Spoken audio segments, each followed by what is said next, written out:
अध्याय 13 प्रकृति, पुरुष तथा चेतना। अर्जुनोवाच प्रकृतिं पुरुषं चैव क्षेत्रं क्षेत्रज्ञमेव च एतद्वेदितुमिच्छामि ज्ञानं ज्ञेयं च केशव। श्रीभगवानुवाच इदं शरीरं कौन्तेय क्षेत्रमित्यभिधीयते एतद्यो वेत्ति तं प्राहुः क्षेत्रज्ञ इति तद्विदः। अर्जुन ने कहा, हे कृष्ण, मैं प्रकृति एवं पुरुष, क्षेत्र एवं क्षेत्रज्ञ तथा ज्ञान एवं ज्ञेय के विषय में जानने का इच्छुक हूँ। श्री भगवान ने कहा, हे कुंती पुत्र, यह शरीर क्षेत्र कहलाता है और इस क्षेत्र को जानने वाला क्षेत्रज्ञ है। क्षेत्रज्ञं चापि मां विद्धि सर्वक्षेत्रेषु भारत क्षेत्रक्षेत्रज्ञयोर्ज्ञानं यत्तज्ज्ञानं मतं मम। हे भरतवंशी, तुम्हें ज्ञात होना चाहिए कि मैं भी समस्त शरीरों में ज्ञाता भी हूँ और इस शरीर तथा इसके ज्ञाता को जान लेना ज्ञान कहलाता है, ऐसा मेरा मत है। तत्क्षेत्रं यच्च यादृक् च यद्विकारी यतश्च यत् स च यो यत्प्रभावश्च तत्समासेन मे शृणु। अब तुम मुझसे यह सब संक्षेप में सुनो कि कर्म क्षेत्र क्या है, यह किस प्रकार बना है, इसमें क्या परिवर्तन होते हैं, यह कहाँ से उत्पन्न होता है, इस कर्म क्षेत्र को जानने वाला कौन है और उसके क्या प्रभाव हैं। ऋषिभिर्बहुधा गीतं छन्दोभिर्विविधैः पृथक् ब्रह्मसूत्रपदैश्चैव हेतुमद्भिर्विनिश्चितैः। विभिन्न वैदिक ग्रंथों में विभिन्न ऋषियों ने कार्यकलापों के क्षेत्र तथा उन कार्यकलापों के ज्ञाता के ज्ञान का वर्णन किया है। इसे विशेष रूप से वेदांत सूत्र में कार्य कारण के समस्त तर्क समेत प्रस्तुत किया गया है। महाभूतान्यहंकारो बुद्धिरव्यक्तमेव च इंद्रियाणि दशैकं च पंचचेन्द्रियगोचरा इच्छा द्वेषः सुखं दुःखं संघातश्चेतना धृतिः एतद् क्षेत्रं समासेन सविकारम् उदाहृतम्। पंच महाभूत, अहंकार, बुद्धि, अव्यक्त, दसों इंद्रियां तथा मन, पांच इंद्रिय विषय, इच्छा, द्वेष, सुख, दुख, संघात, जीवन के लक्षण तथा धैर्य, इन सब को संक्षेप में कर्म का क्षेत्र तथा उसकी अंतःक्रियाएं कहा जाता है। अमानित्वम् अदम्भित्वम् अहिंसा क्षान्तिरार्जवम् आचार्योपासनं शौचं स्थैर्यम् आत्मविनिग्रहः इन्द्रियार्थेषु वैराग्यम् अनहंकार एव च जन्म मृत्युर्जरा व्याधि दुःखदोषानुदर्शनम् असक्तिरनभिष्वङ्गः पुत्रदारगृहादिषु नित्यं च समचित्तत्वम् इष्टानिष्टोपपत्तिषु मयि चानन्ययोगेन भक्तिरव्यभिचारिणी विविक्तदेशसेवित्वम् अरतिर्जनसंसदि अध्यात्मज्ञाननित्यत्वं तत्त्वज्ञानार्थदर्शनम् एतज्ज्ञानमिति प्रोक्तम् अज्ञानं यदतोऽन्यथा।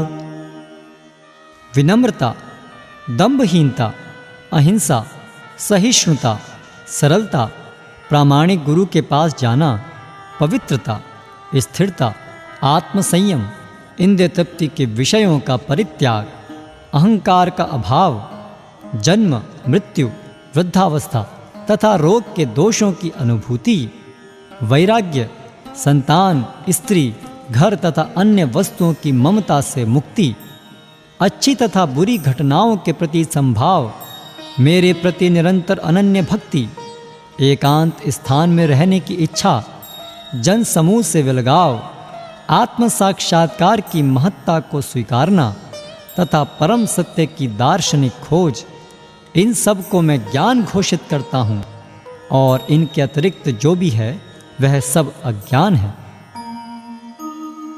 ज्ञेयं यत्तत् प्रवक्ष्यामि यज्ञात्वामृतम् अश्नुते अनादिमत् परमं ब्रह्म न सत्तन्नासदुच्यते। अब मैं तुम्हें ज्ञेय के विषय में बतलाऊंगा जिसे जानकर तुम नित्य ब्रह्म का आस्वादन कर सकोगे। यह ब्रह्म या आत्मा जो अनादि है और मेरे अधीन है, इस भौतिक जगत के कार्य कारण से परे स्थित है।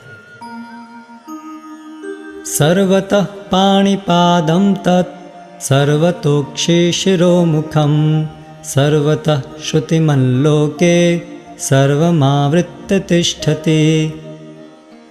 उनके हाथ, पांव, आँखें, सिर तथा मुंह तथा उनके कान सर्वत्र हैं।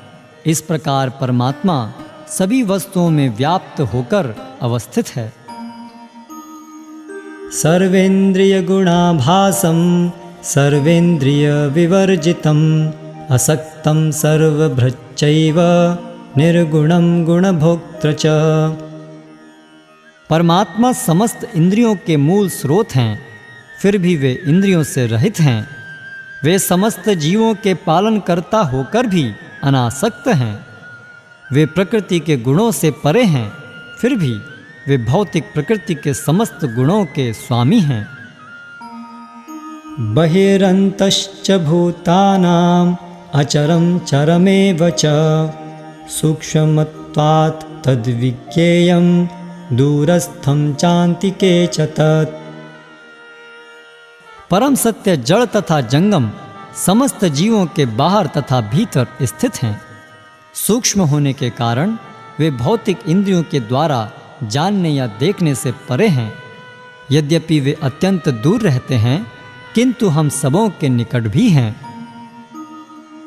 अविभक्तं च भूतेषु विभक्तं इव च स्थितं भूतभर्तृ च तज्ज्ञेयं रसिष्णु प्रभविष्णु च। यद्यपि परमात्मा समस्त जीवों के मध्य विभाजित प्रतीत होता है, लेकिन वह कभी भी विभाजित नहीं है। वह एक रूप में स्थित है। यद्यपि वह प्रत्येक जीव का पालन करता है, लेकिन यह समझना चाहिए कि वह सबों का संहार करता है और सबों को जन्म देता है। ज्योतिषामपि तज्ज्योति तमसः परं मुच्यते ज्ञानं ज्ञेयं ज्ञानगम्यं हृदि सर्वस्य विष्ठितम्। वे समस्त प्रकाशमान वस्तुओं के प्रकाश स्रोत हैं। वे भौतिक अंधकार से परे हैं और अगोचर हैं। वे ज्ञान हैं, ज्ञेय हैं और ज्ञान के लक्ष्य हैं। वे सबके हृदय में स्थित हैं। इति क्षेत्रं तथा ज्ञानं ज्ञेयं चोक्तं समासतः मद्भक्त एतद्विज्ञाय मद्भावायोपपद्यते। इस प्रकार मैंने कर्म क्षेत्र, शरीर, ज्ञान तथा ज्ञेय का संक्षेप में वर्णन किया है। इसे केवल मेरे भक्त ही पूरी तरह समझ सकते हैं और इस तरह मेरे स्वभाव को प्राप्त होते हैं। प्रकृतिं पुरुषं चैव विद्धयनादि उभावपि विकारांश गुणांश्चैव विद्धि प्रकृति संभवान्। प्रकृति तथा जीवों को अनादि समझना चाहिए। उनके विकार तथा गुण प्रकृति जन्य हैं। कार्य कारण कर्तृत्वे हेतुः प्रकृतिरुच्यते पुरुषः सुख दुखानां भोक्तृत्वे हेतुरुच्यते। प्रकृति समस्त भौतिक कारणों तथा कार्यों की हेतु कही जाती है और जीव इस संसार में विविध सुख दुख के भोग का कारण कहा जाता है। पुरुषः प्रकृतिस्थो हि भुङ्क्ते प्रकृतिजान् गुणान् कारणं गुणसङ्गोऽस्य सत् असत्योनिजन्मसु। इस प्रकार जीव प्रकृति के तीनों गुणों का भोग करता हुआ प्रकृति में ही जीवन बिताता है। यह उस प्रकृति के साथ उसकी संगति के कारण है। इस तरह उसे उत्तम तथा अधम योनियां मिलती रहती हैं। उपद्रष्टानुमन्ता च भर्ता भोक्ता महेश्वरः परमात्मेति चाप्युक्तो देहेऽस्मिन् पुरुषः परः। तो भी इस शरीर में एक अन्य दिव्य भोक्ता है जो ईश्वर है, परम स्वामी है और साक्षी तथा अनुमति देने वाले के रूप में विद्यमान है और जो परमात्मा कहलाता है। य एवं वेत्ति पुरुषं प्रकृतिं च गुणैः सह सर्वथा वर्तमानोऽपि न स भूयोऽभिजायते। जो व्यक्ति प्रकृति, जीव तथा प्रकृति के गुणों की अंतःक्रिया से संबंधित इस विचारधारा को समझ लेता है, उसे मुक्ति की प्राप्ति सुनिश्चित है। उसकी वर्तमान स्थिति चाहे जैसी हो, यहाँ पर उसका पुनर्जन्म नहीं होगा। ध्यानेनात्मनि पश्यन्ति केचिदात्मानमात्मना अन्ये सांख्येन योगेन कर्मयोगेन चापरे। कुछ लोग परमात्मा को ध्यान के द्वारा अपने भीतर देखते हैं, तो दूसरे लोग ज्ञान के अनुशीलन द्वारा, और कुछ ऐसे हैं जो निष्काम कर्म योग द्वारा देखते हैं। अन्ये त्वेवमजानन्तः श्रुत्वान्येभ्य उपासते तेऽपि चातितरन्त्येव मृत्युं श्रुतिपरायणाः। ऐसे भी लोग हैं जो यद्यपि आध्यात्मिक ज्ञान से अवगत नहीं होते, पर अन्यों से परम पुरुष के विषय में सुनकर उनकी पूजा करने लगते हैं। ये लोग भी प्रामाणिक पुरुषों से श्रवण करने की मनोवृत्ति होने के कारण जन्म तथा मृत्यु के पथ को पार कर जाते हैं। यावत् संजायते किंचित् सत्त्वं स्थावर जंगमम् क्षेत्र क्षेत्रज्ञ संयोगात् तद्विद्धि भरतर्षभ। हे भरतवंशियों में श्रेष्ठ, यह जान लो कि चर तथा अचर जो भी तुम्हें अस्तित्व में दिख रहा है, वह कर्म क्षेत्र तथा क्षेत्र के ज्ञाता का संयोग मात्र है। समं सर्वेषु भूतेषु तिष्ठन्तं परमेश्वरं विनश्यत्स्व विनश्यन्तं यः पश्यति स पश्यति। जो परमात्मा को समस्त शरीरों में आत्मा के साथ देखता है और जो यह समझता है कि इस नश्वर शरीर के भीतर न तो आत्मा न ही परमात्मा कभी भी विनष्ट होता है, वही वास्तव में देखता है। समं पश्यन् हि सर्वत्र समवस्थितमीश्वरं न हि नस्यात्मनात्मानं ततो याति परां गतिम्। जो व्यक्ति परमात्मा को सर्वत्र तथा प्रत्येक जीव में समान रूप से वर्तमान देखता है, वह अपने मन के द्वारा अपने आप को भ्रष्ट नहीं करता। इस प्रकार वह दिव्य गंतव्य को प्राप्त करता है। प्रकृत्यैव च कर्माणि क्रियमाणानि सर्वशः यः पश्यति तथात्मानम् अकर्तारं स पश्यति। जो यह देखता है कि सारे कार्य शरीर द्वारा संपन्न किए जाते हैं, जिसकी उत्पत्ति प्रकृति से हुई है, और जो देखता है कि आत्मा कुछ भी नहीं करता, वही यथार्थ में देखता है।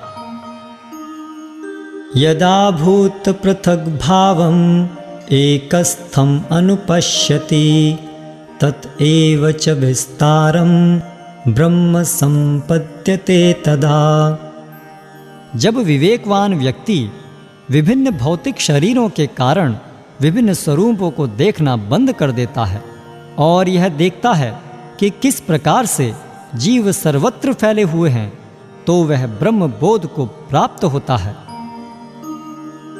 अनादित्वात् निर्गुणत्वात् परमात्मायम् अव्ययः शरीरस्थोऽपि कौन्तेय न करोति न लिप्यते।